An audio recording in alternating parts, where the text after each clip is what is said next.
You ready, bees?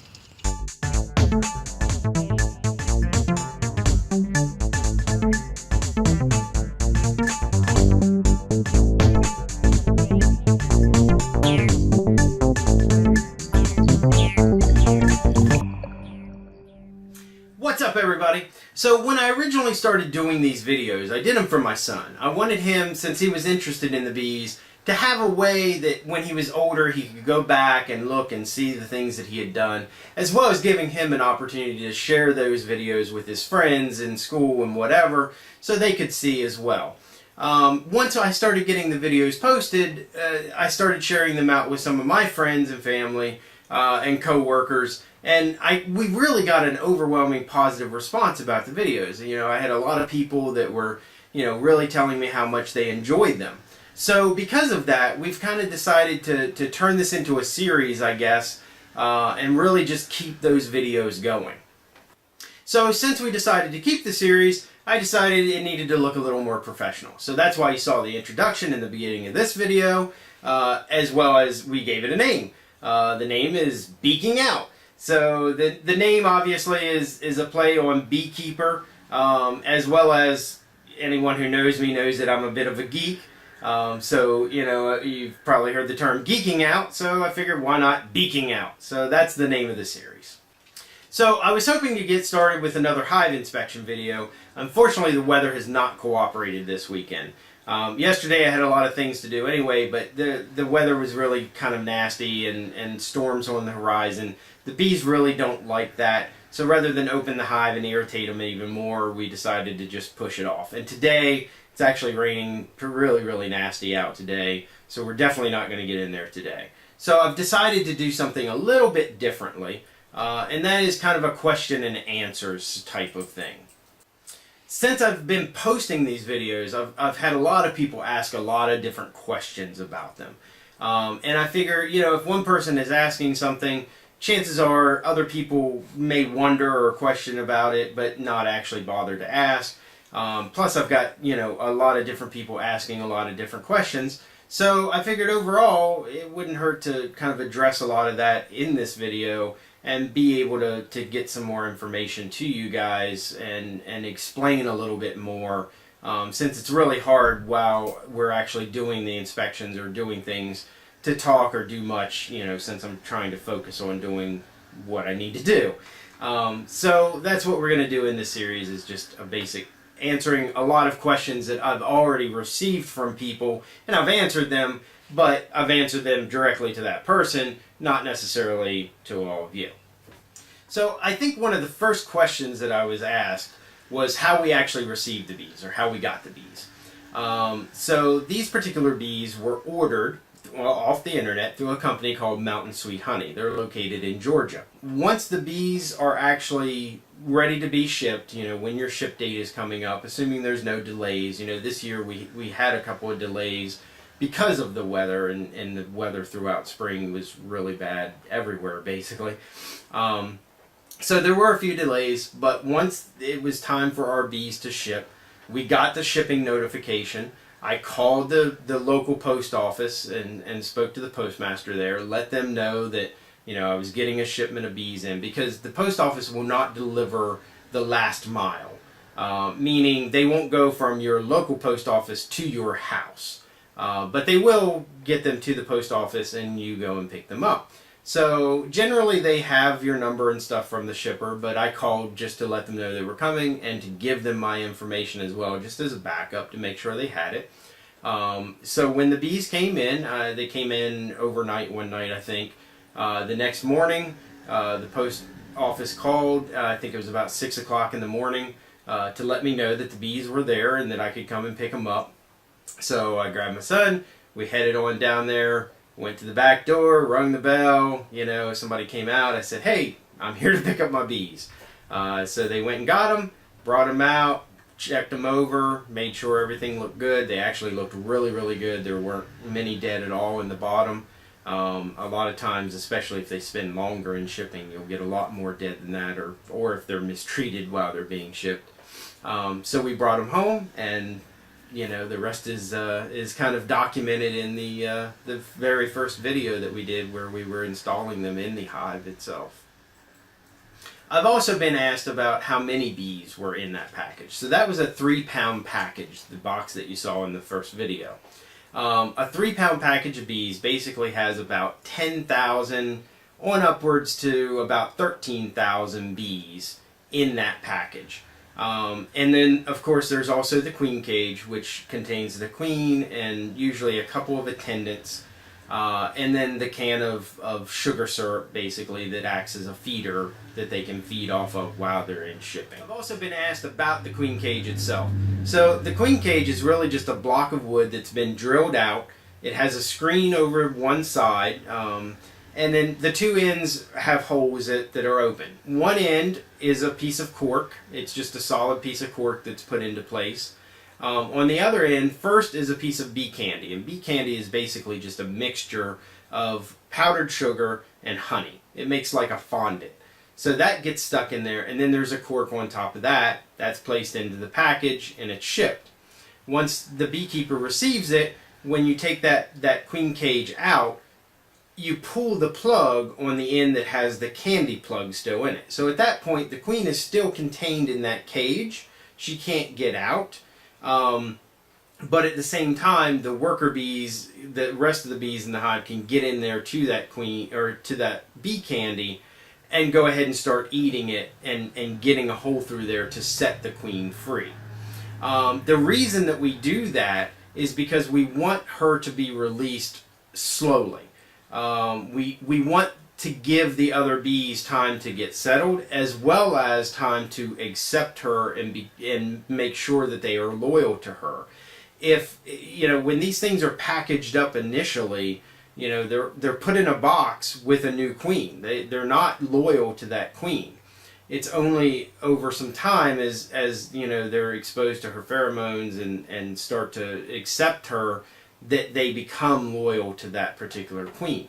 So we want as much time for that to happen, because if a queen comes into a hive that is a completely different queen, that's not one that they're loyal to, and they're loyal to another queen, they will immediately kill that other queen. So we want to give plenty of time for them to accept her and become loyal before she gets out to where they can actually get to her. The couple of attendants that are in the queen cage with her, they are already loyal to her, so we don't have to worry about them. But basically over 3 or 4 days, they'll eat that bee candy out, the queen will come out. By that time, she's, you know, all the bees in the hive are loyal to her, they've made a new home, everything's great, and she can get to work and start laying eggs. Some of you have asked about the frames that are in the hive itself and why they're black. So really, let me explain a little bit about the frame. So this is one of the frames that you would see. The frame really doesn't have to be much of anything. Just this simple top wood bar here is all we would really need in there. To help guide the bees, to make sure that they don't kind of build across multiple frames, like going this way or something like that. What you can do is in this slot, you could actually put either just a ridge of wood, or the frame itself could come down at kind of a V or an angle. Or the best thing, one of the best things, is to fill it with beeswax, because they'll see that strip of beeswax and automatically want to attach their comb to that. So that's really all that's needed, and then they will build down and build the comb down the rest of the frame and fill in the box. The problem with that is when you don't have these side pieces, there's a couple of problems. One is they can usually build like burr comb, because the comb itself, when it gets heavy, is not real well supported always. So they may build burr comb to kind of attach to the box here and there. And whenever you go to pull one of them out, you have to make sure that you've got that free, or else you could break the comb. The other thing is, if you're doing an inspection, you know, if you're flipping this frame around, you can imagine if this whole thing is full of honeycomb and it's all packed with honey, well then if I turn that sideways and the only support is right here down this strip, it's probably going to break or bend or cause some other issues, maybe fall off the frame entirely. So that's where these side pieces come in. So that gives us structure. And again, this black piece in the middle is not required. It's not necessary. You know, that is just again, you can do the same thing with a strip of wax or whatever, or an angle. Just something to guide them to get them started, and they would fill in and build the frame out with their comb. And the way that they do that is actually really, really neat. Essentially, they link up. They link their legs together. They'll start by where they're going to attach it. They'll link their legs together and hang down all the way to the bottom. And by doing that, what they actually do is they're essentially turning themselves into a plumb bob. So they make sure that everything is perfectly straight and level, and then they'll build, you know, the wax and the initial piece of wax that fills in and build out the cells from there. Now in this case, this is a plastic foundation. It's just a piece of plastic that's inserted into this frame, which is why it's black. You can get them in some different colors. I prefer the black, and one of the reasons that I prefer the black is it's a lot easier to see the egg. So when you're looking, one of the things during a hive inspection that you're doing most frequently is looking for eggs, because you want to make sure that the queen is still in the hive. You want to make sure that she's laying good. You want to see that, you know, there's lots of eggs in there and that she's, you know, doing well and is healthy. So this actually makes it much, much easier to spot. And in the last hive inspection, we were fortunate enough to catch it on camera very well. And you can see just how well those little white eggs show up against the black frame. As a matter of fact, I'll go ahead and show some of that video here. And you can see just how well the contrast and how well it shows up there against the black. You know, you can imagine if that frame was a light yellow or white or whatever, that it would be much more difficult to spot those inside of those cells.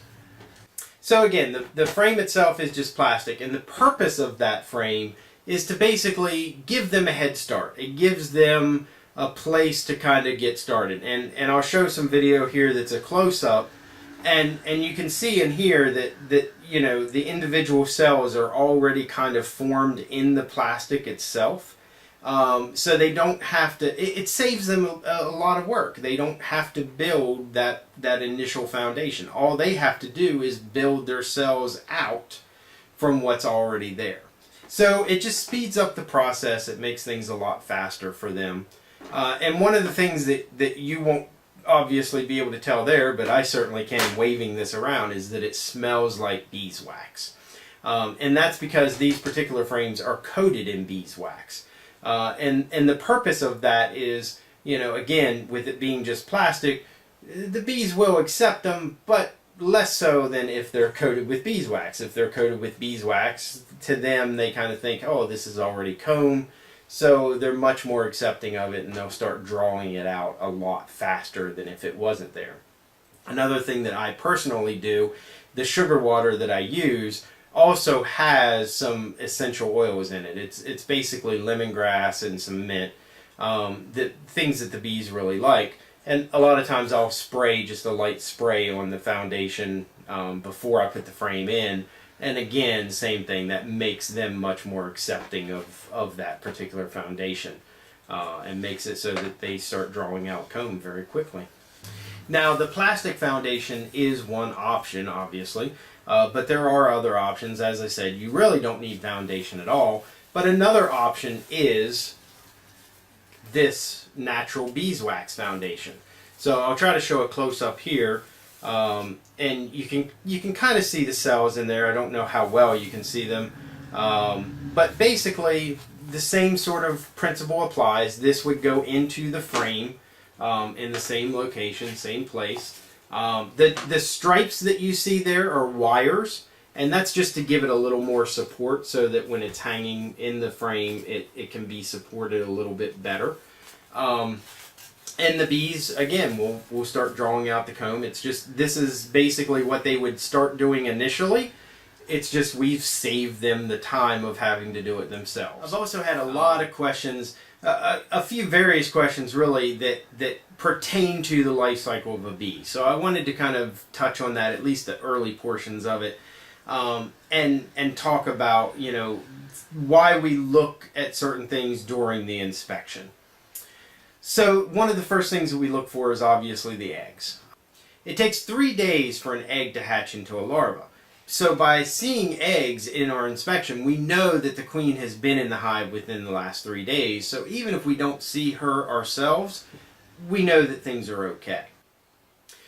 For a standard female worker bee, once that egg hatches into a larva, that larva is going to be fed royal jelly for 3 days. That's that liquid substance that you can see in our last hive inspection video. See it kind of surrounding the larva there?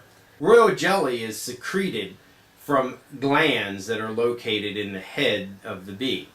So the nurse bees will actually secrete this jelly and feed it to the larva.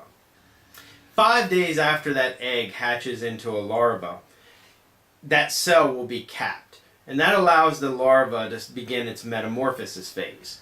5 days after that cell is capped is when that larva is no longer considered a larva and is now considered a pupa, which will continue to grow for 8 more days until it eats its way through that wax capping and emerges from the cell. So that's 21 days from the day the egg is laid to when the bee actually emerges from the cell. And that's why, in the case of setting up a new hive like we did here, it takes a little while for that population to start to go up. You know, the bees have to draw out comb, the queen has to be released, she has to start laying eggs, and once she starts laying eggs, it's 21 days or 3 weeks before you ever see those eggs begin to hatch. However, once that initial period of time, about 4 weeks, goes by, the population will start going up very rapidly. And that's because the queen is actually laying an egg about every 30 seconds, and she just continues to do that. Next question I've been asked is how honey is actually made. So basically the bees will go out and they'll collect the nectar. They'll bring it back to the hive, and they have this special, it's called a honey sac, and it's kind of like a stomach, but it's not really a stomach, it's just a sac. It's a place for them to store the nectar. And enzymes are actually secreted into that nectar.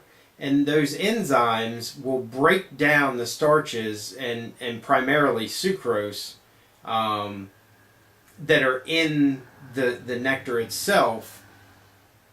They break it down into fructose and glucose. So that kind of does the transformation that changes the nectar into the honey itself. What they'll do then is it will get stored in a cell, and at that point there's a lot of water in it. You know, because the nectar itself had a lot of water in it. So now it will continue to evaporate, and there's also fanning bees in the hive, and they basically fan their wings, and part of what they're doing is moving air over that nectar to help evaporate the water off of it. Once that nectar evaporates enough water off, a certain percentage of water is left, which is a very low percentage. Once it's gotten to that point, then that cell will be capped off with wax, and it's sealed, and at that point it is honey, and it's there, and it's ready to go. And in fact, when you collect honey, you know, that's where you're looking for a frame that has pretty much all of the cells capped off, because all of those frames or all of those cells are honey. If you had a frame that only had, you know, a small section that was capped off, most of it is still too watery, and if you were to extract the honey out of that frame, you really wouldn't have honey, you would have watery honey. And anyone who's ever made mead or knows what mead is knows that when you mix water with honey, now the honey can ferment. And you certainly don't want honey that ferments unless you're trying to make mead. Alright guys, so I don't want this to be too long. I don't want to bore you guys. You know, there's a lot of information. I'm sure I'll do some other Q&A videos. So if you guys have any questions, or if there's anything I haven't talked about that you'd like me to talk about, or anything that you're curious about, whatever the case may be, let me know. Leave a comment or send me an email if you know how to contact me. Let me know. By all means, I'll try to cover whatever and do some more of these videos. So I hope you guys enjoyed this. Like I said, there's going to be a lot more videos coming. We'll definitely do some more of these. We'll do some more, we'll keep track of the hive there. Into next year, there's probably going to be, we're going to be doing some hive splits. Possibly have, at least one extra hive, maybe some more. We're going to have a couple of different types of hives.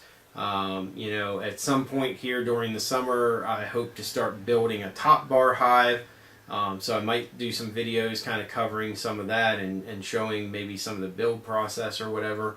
I don't know. It's just a lot of possibilities, but we'll see where things go. Thanks a lot. Everybody take care.